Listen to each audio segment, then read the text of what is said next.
मैं तो सिर्फ हफ्ते 10 दिनों के लिए आया था यहाँ पे, अपने माँ बाप में पैचअप करवाने के लिए। मेरा यहाँ पे इससे ज्यादा देर रुकने, इसका कोई रीजन नहीं बनता, कोई जवाब नहीं बनता। तुम्हारे सामने है, पागलों की तरफ फोन कर रही है वो मुझे। हनी, हनी प्लीज दरवाजा खोलो। हनी मुझे मालूम है तुम जाग रही हो, मैं भी तो जाग रहा हूं। हानिया प्लीज एक बार मेरी बात तो सुन लो। हानिया,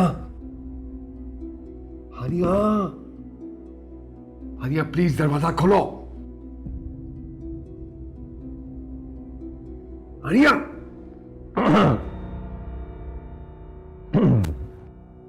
क्या बात है?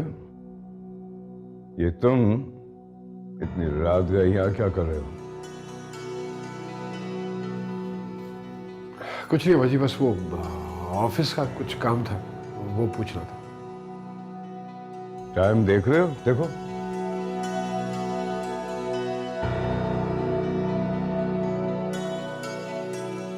वो मैंने एक्चुअली अब्बा जी एक दो मरतबा फोन किया था, लेकिन बंद आ रहा था फोन। रात के 2:30 बज रहे हैं। तो तुम क्या समझते हो कि तुम्हारे काम की खातिर वो टेलीफोन कान से लगा के सो रही है? सॉरी अब्बा जी, बस वो ठीक है, मैं सुबह देख लूंगा अब्बा जी।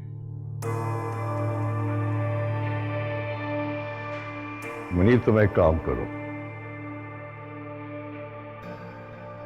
तुम किसी और दफ्तर में इसकी जॉब करवा दो, क्योंकि अगर ये तुम्हारे साथ काम करेगी ना तो ये बेचारी नींद से भी जाएगी। और जाओ, तुम भी जाके सो जाओ, बहुत रात हो गई है। जी जी जी, सॉरी अब्बा जी। कदा कहीं का रात को 2:30 बजे इनको काम याद आ रहा है, बड़े आए काम करने में।